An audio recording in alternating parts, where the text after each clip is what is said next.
একটা মাহফিলে আমি একজন মুরব্বী মানে বয়স্ক মানুষ মাহফিল থেকে বের হয়ে যাচ্ছিল, তো এটা আমি কখনো অ্যালাউ করি না যে আমি যতক্ষণ আলোচনা করব সবাই থাকতে হবে, একজনও যেতে পারবে না, কারণ আমার বিক্ষিপ্ত কথা তার কাছে বিক্ষিপ্ত একটা মেসেজ যাবে, কিন্তু আমার পুরোটা আলোচনার ভিতরে কিন্তু একটা মূল থিম থাকে। তো সে যদি অর্ধেক শুনে চলে যায় তাহলে তো সে আমার মূল থিমটা পেল না। তো ও যখন চলে যাচ্ছিল আমি তখন ডেকে বলছিলাম যে আমার মতো করে আমি যে মুরব্বী মানে যাওয়া যাবে না, এটাই ইশারায় বলছিলাম। তো এটাই ভাবে যে আপনার ছেলেরা এইভাবে নেবে এটাই বুঝি নাই।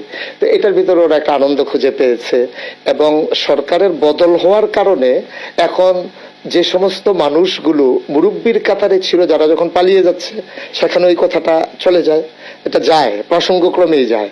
এবং আমি একটা কথা বলেছিলাম যে এক লোক বের হয়েছে দাড়ি টাড়ি কামাই একবারে সমান, এখন সালমান এফ রহমান যখন দাড়ি কামিয়ে ফেলেছে তখন আমার কথাটা ওর সাথে হুবহু মিলে গেছে। আমি কিন্তু সালমান এফ রহমান